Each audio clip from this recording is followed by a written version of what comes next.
Welcome to Mental Healthy, the podcast where we share stories of the professionals and experts worldwide working in the mental health field. Here's your host, Dr. Kenyon Knapp. Well, hello, everyone. Welcome to the Mental Healthy Podcast. I'm glad to have you with us here today. I've got some special guests here today, doctors Chris and Angie Wheelus. They were at a recent conference we had here at Liberty on April 19th about a mental healthy summit. And during that summit, they talked about their work in Ukraine. So I'm excited to hear about that today. Welcome to the program, Drs. Wheelus and Dr. Wheelus. Hey, thanks. Glad to be here. Oh, we're looking forward to being with you today. Oh, absolutely.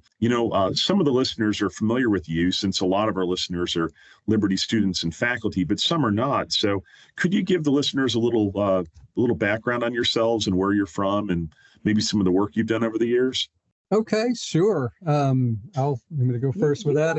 In as small of a nutshell as possible.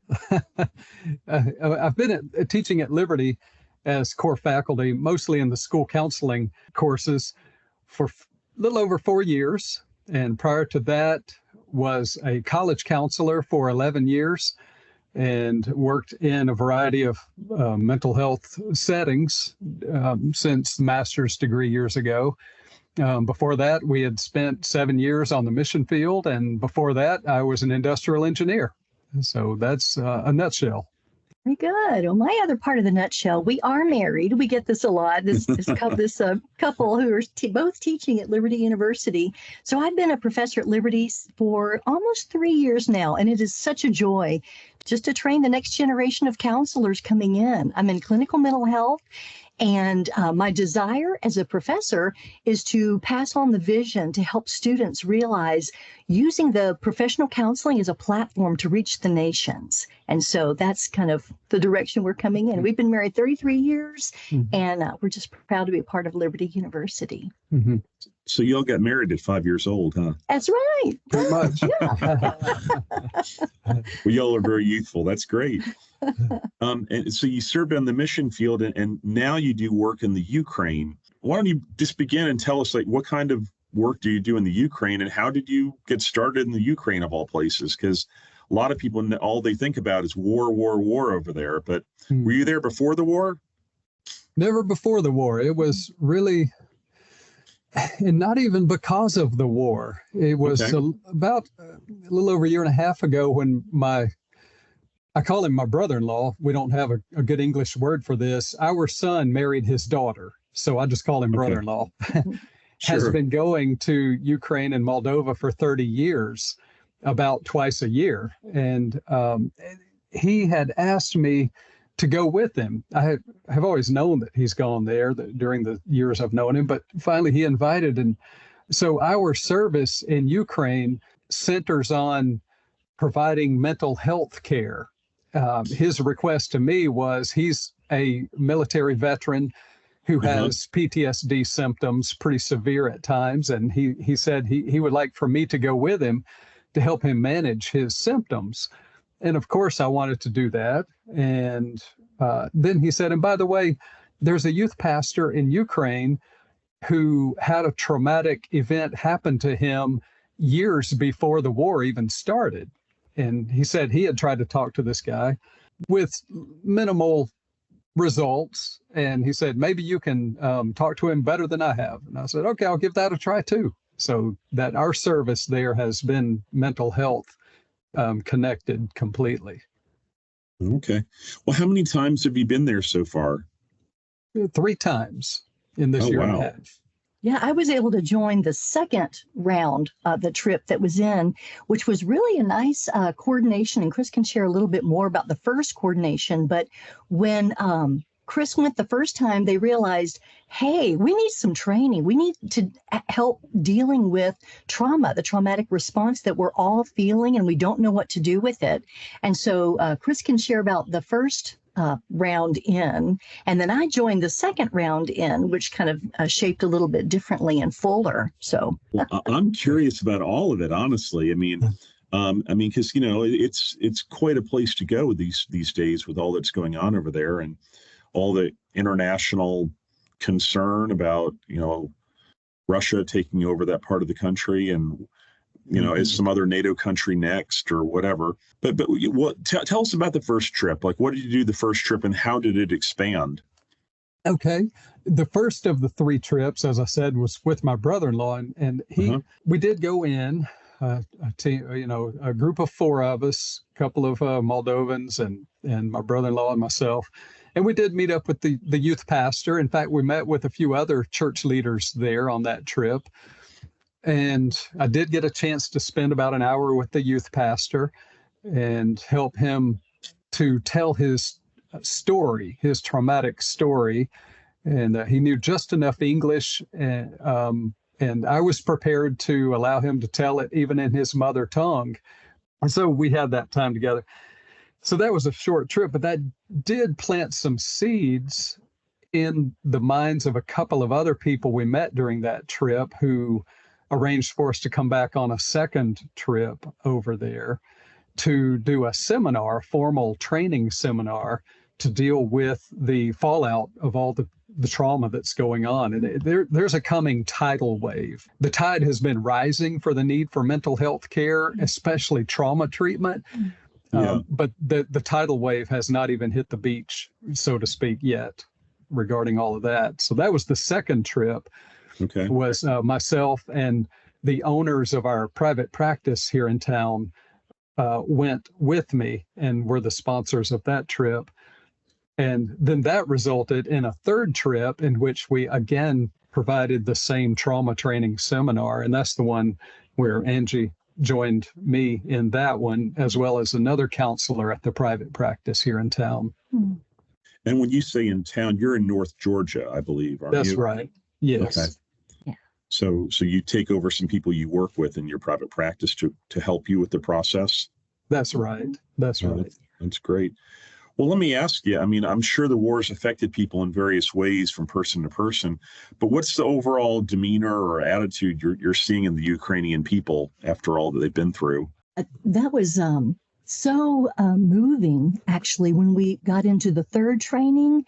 We went in with the training in mind. It's called Traumatic Events Restoration Training. Okay. And it's utilizes part of narrative therapy, cognitive processing therapy, prolonged exposure, and stage 5 is... Oh, yeah, post-traumatic growth. Post-traumatic growth in stage 5. So those are part of the components. And so we had the training in mind. We kind of knew where we were going. None of the participants, there were 300 people that signed up for this particular training, and they were professionals. They were psychologists, psychiatrists, school teachers, military personnel, chaplain, leaders, volunteers for the war effort. And so our point person said, just wait until you stand in front of them and you will see kind of what the question you just asked, what was their demeanor like?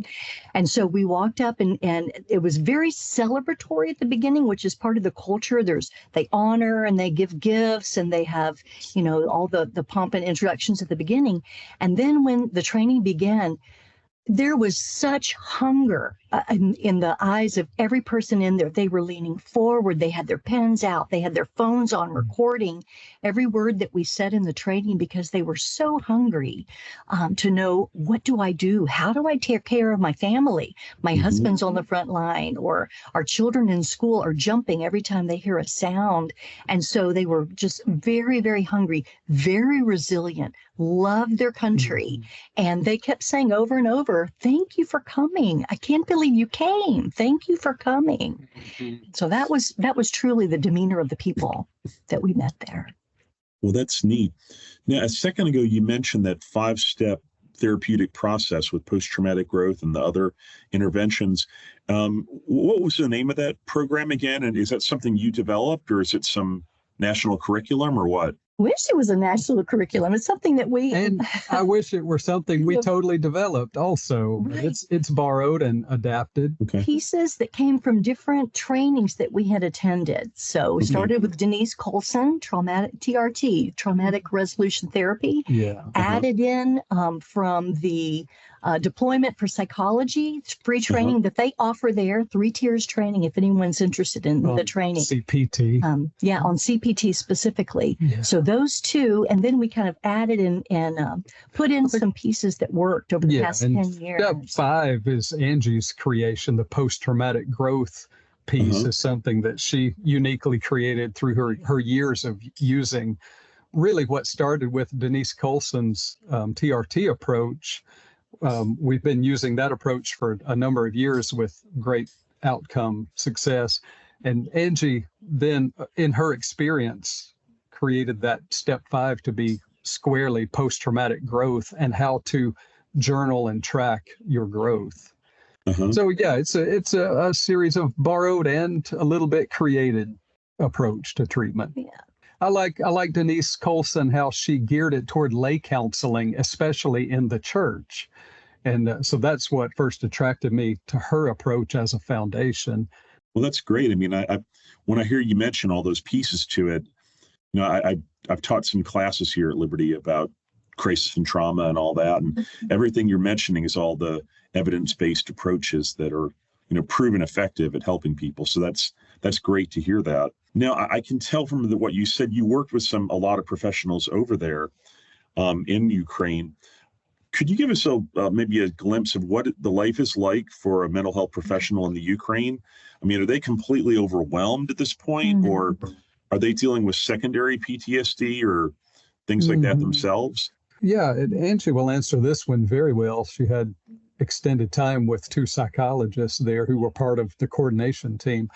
But I'll just say briefly, on my first trip there with my brother-in-law, part of our agenda in Ukraine was to visit a veterans hospital where veterans were being treated for traumatic brain injury and PTSD. And I had a few minutes with the lead psychologist there at that hospital, who spoke great English and was able to say that he was trained in the 1980s in the Soviet style of psychology, but very much desires the Western approach that integrates spirituality into treatment. So that's just one glimpse that I'll share, and now she'll share more about the day-to-day. Right. Well, the night before we began the final training, we were at an administrative building. No one who had signed up knew the location for safety reasons, because large gatherings in a war zone is a target. So they announced it the night before at midnight, and there were like 97% of the people that signed up showed up that day. So everyone was hungry. Again, that showed the hunger. Well, the night before, we met with the leadership team in the hotel that we were staying at. And I got to sit with and just draw from the wisdom of 2 ladies, Jana and Ludmila, who were both psychologists working in the southern western part of Ukraine. And they both said, we need a psychologist. We need someone who can walk us through, because we are always on. We are ministering, we are working, we are counseling, we are helping people walk through what they're walking through. And they're tired, but they're determined to keep going because this is their country and they love their people. But yeah, vicarious trauma, compassion fatigue, they have an approach to burnout that I know of, that we're in constant connection with these 2 people. So it showed me again the need for, if we as Americans or any other European country are trained to step in and come alongside these ones who are on the ground, the professionals that are on the ground working really hard. It makes me think, you were just mentioning they couldn't say where they were going to meet because of the security issues and being a target. What was it like for you, I guess, however many days you were there, or what's it like for the other people who work there, always having that threat of a missile or a bomb or whatever? Like, how do they cope with that, or how did you cope with that? The 2 nights we were there, I did not sleep well at all. I couldn't stay asleep. And yeah, the locals would be the same. They're under that constant threat. So on everyone's cell phone, they have an alert. yeah. And so if there's any missiles coming over, anything nearby, their alert goes off and they have to immediately take cover. And so for the 2 nights that we were there, we were in a hotel. Interesting. They didn't put any guests in a hotel over the 3rd floor because of any drones or missile attacks coming in. So we were on the 3rd floor, and they didn't say this out loud, but they said, while you're here, even during the training, if the alarms go off, everyone immediately will go to shelter for cover. And so us 3 and our other gentleman, sweet thing, Kevin from Rome, Georgia, first time overseas as part of an LPC joining us on this trip. He's like, okay, what do we do? Okay, bags next to the bed, make sure we're dressed in case we have to jump up and run for cover in the hotel. And so that was on the front of our minds. But at the end of the training, the greatest thing, we had a dinner with all the people that planned it. And the leader, the senator of the area, he said, "Blessed be the name of the Lord. He kept us safe during these times for the training." Because while we sat down at dinner, that's when the alarm went off for the first time in 3 days, which was really miraculous. Very rare. Yeah, so we were praising the Lord for protecting all of us so that we could just minister and come alongside and encourage and train those who needed the training. Oh, that's awesome. I'm just thinking too, like when you talk about going to the Ukraine, and it's been, can't even remember exactly how long it's been now that the war's been going on. Yeah. It's like a year and a half or so now, I guess. 2 years. February 22nd, 22 is the day. Yeah, so Okay. over 2 years now. Yeah. Over 2 years. Just think, going into a situation like that, there's so many needs. I mean, obviously, the trauma work that you're talking about is a pretty obvious one, but how do you decide what to teach when you go into a place like that? Because I imagine that the trauma that they experience is exacerbating whatever other existing mental health issues they already had. So how do you decide what to focus on? Mm-hmm. Yeah, that was a bit of a process for that second trip back over there when they asked me to come and train a few people. Mm-hmm. I thought, okay, if I have 20 professionals that are selected to attend a training, what would we cover? And of course, I'm thinking through my competencies. What am I competent to teach and to practice? So ethically, I'm thinking along that regard. I'm trying to think culturally too. What is going to translate culturally? How do I be culturally sensitive and humble? And what's something that I can pass on to them that they can carry forward and not just be a one and done 2-day fun, interesting training and nothing comes of it.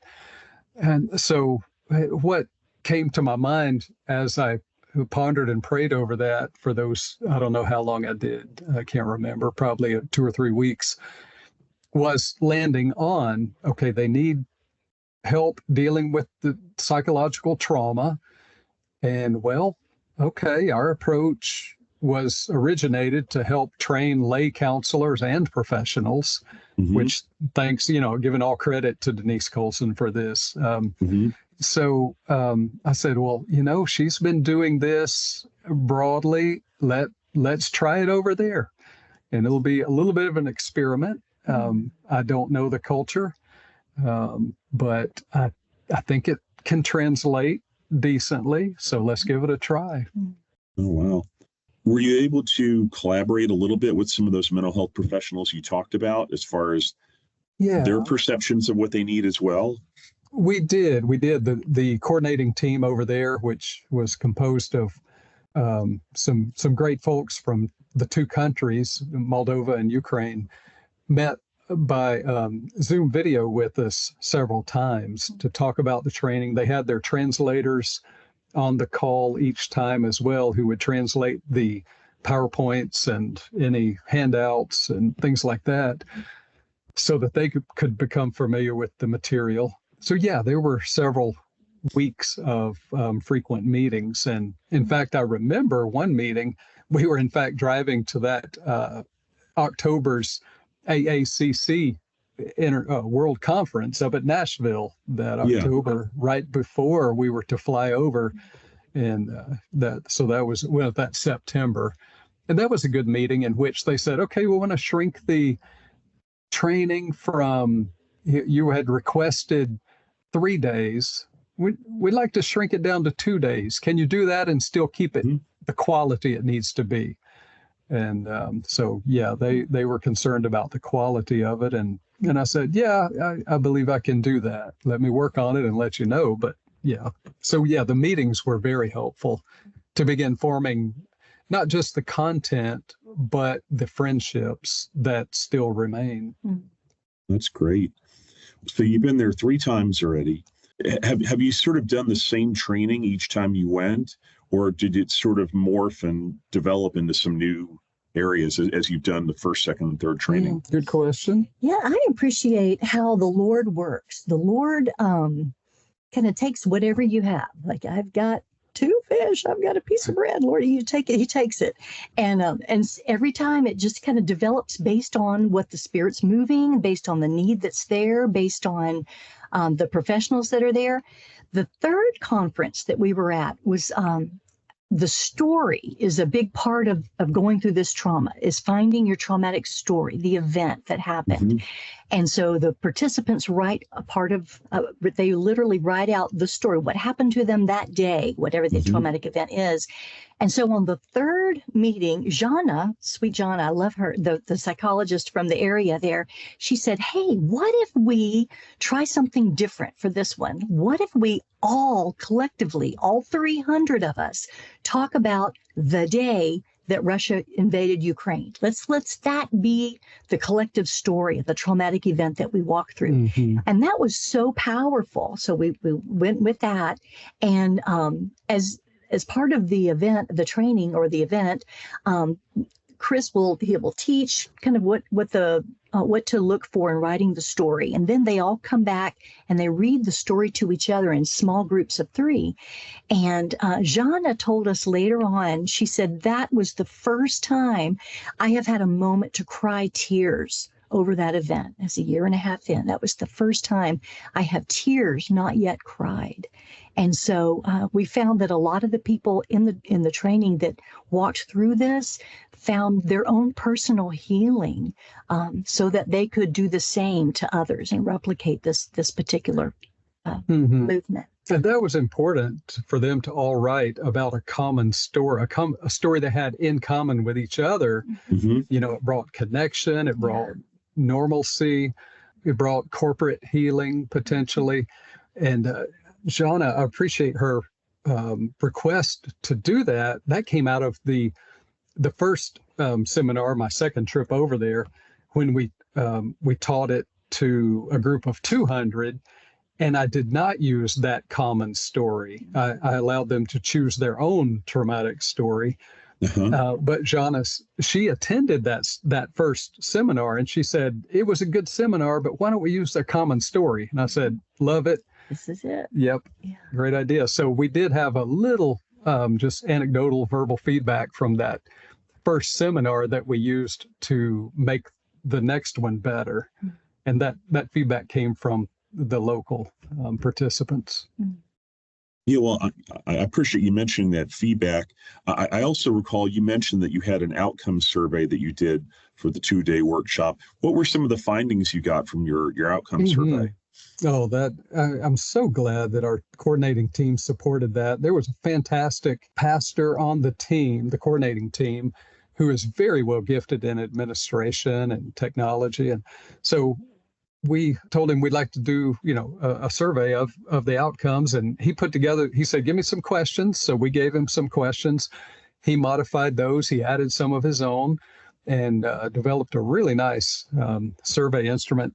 And that was web-based, could be done from phones or computers or whatever. So it was at the dinner, the coordinating team dinner on that last day. He kept checking his phone and said, okay, we're up to 129 responses now. And the seminar had just ended a couple of hours previous. So this is fresh feedback. And from that, we had 2 objectives going into the seminar. First is that the participants would find some measure of their own healing from that Invasion Day story.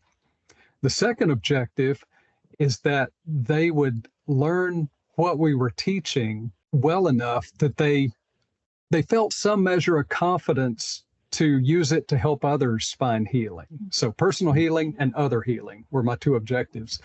Both of those were quite well achieved, as the outcome survey showed.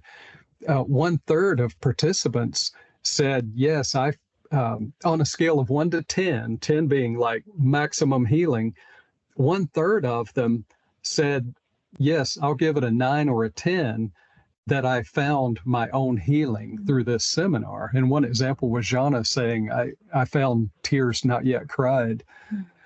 And on the second objective, as I don't have the stats in front of me, it was around 70% who said, I gained something valuable from this training and believe I can use something from it to help others in their healing journey.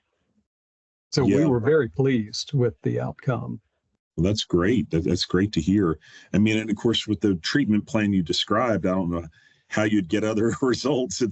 You get such a good game plan there. But I'm assuming that I can tell you're passionate about this, and I'm assuming you have plans to go back in the future at some point.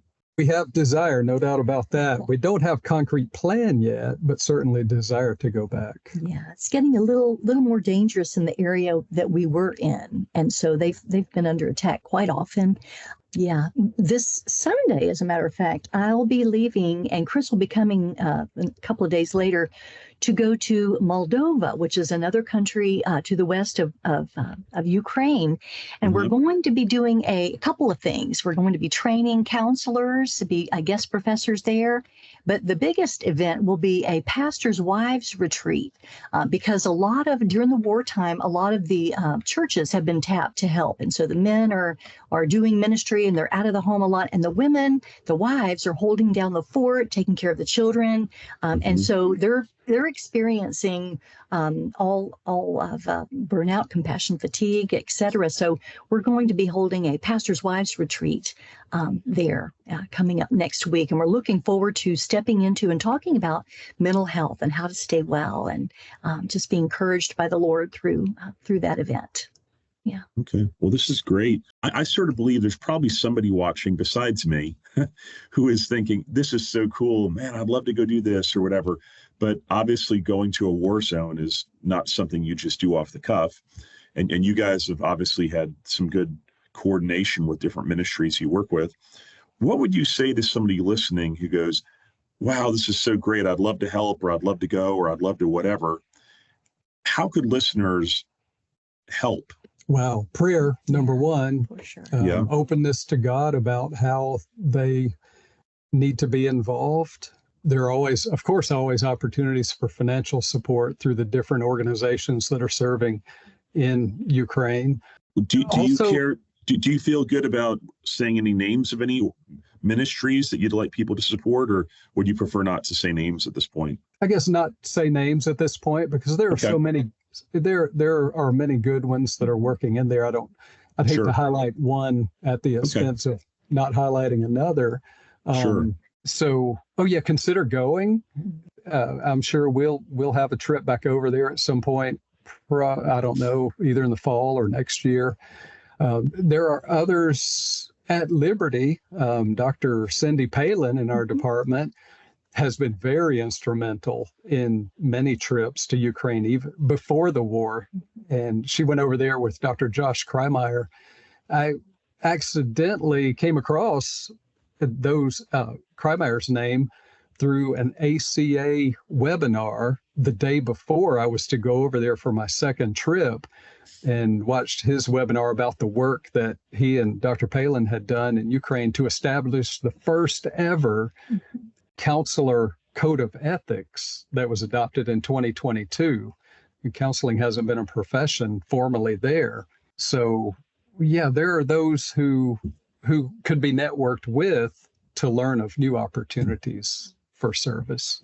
If the listeners then wanted to partner with you in some way, is there a method of communication you'd prefer for people to contact you?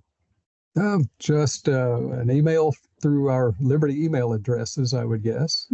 Just send it to me at Wheelus at liberty.edu. And Wheelus is like wheel us, compound noun, wheel us around. And I'm A.D. Wheelus at liberty.edu. Yeah. And as a matter of fact, I hope some of the listeners are internship students. I'm taking both of my internship classes, air quotes here, literally to Moldova next week. So I'll be able to share with them real time things that are happening on the ground there during our internship class. So that's awesome. Well, yeah. That's great. Well, I'll tell you, when I wrap up, we're sort of at that time, and when I wrap up a podcast, I always try to ask the listeners, is there anything else God put on your heart that you want to share with the listeners that I haven't asked? Because we try to cover all the highlights, but there's usually something as we're going along that God wants you to say. So any final thoughts you want to share with the listeners? I'd love to just share, if the Lord is stirring anything within you, it doesn't have to be Ukraine, any place in the world that you can bring what you have. I only have a piece of bread or a couple of pieces of fish, whatever you can take. Have an open posture with the Lord, and He will direct you. He will open your eyes to articles, or open your eyes to people in your local community, or something will come up. And as it does, step into it and see what the Lord has for you. I'll add that mental health is such an entree into people's lives currently in our world. The coordinating team of Ukraine, I mentioned the guy who was the pastor administrator who did the outcome survey. At the final dinner we all had together at the end of the seminar, he got very quiet and serious, and he said, God gave me a vision about 2 weeks ago. Vision was of mental health being at the tip of the spear for the church's reach into our world, into healing. Mental health is going to play a role in that. And I think that's true here in our American culture. They definitely see it. The churches, I won't say churches in general, all of them, but the churches we had personal contact with, the church leaders, all agree that yes, mental health is going to be a major tool of God's redemptive work in lives, and a major part of church ministry in Ukraine. Well, that's awesome. I certainly hope and pray that turns out to be the case, because that's what we aspire to here at Liberty, is to impact the world for Christ through the mental health fields and bringing healing and the love of God. And I know that when you guys counsel people, the love of Christ that people feel from your heart to them is a lot better than unconditional positive regard that, humanistic counselors can offer. That there is a qualitative difference when people are ministering with Christ in their heart. So thank you so much for being on the podcast today. I really appreciate it. And I love hearing your hearts and all that you're doing, and the way God's using both of you just to minister to people over there. It's really neat. Oh, you're welcome. And thank you for having us on here. It's a treat. Well, I appreciate it. And listeners, thank you for joining us today as well on the Mental Healthy Podcast. And tune in next time, and you'll meet some other really cool people like Dr. Wheelus and Dr. Wheelus, and we'll all grow together. So thank you again so much. Bye-bye, everybody. Thanks for listening to this episode of Mental Healthy. If you want to hear more episodes, please hit the subscribe button wherever you get your podcasts, and head to linktree.com/mentalhealthypodcast for all of our social media platforms with the latest mental healthy content. If you have a story to share that relates to what we discussed in this episode or any other episode, please contact us at mentalhealthy2020@gmail.com. That's mentalhealthy2020@gmail.com. Thank you, and God bless.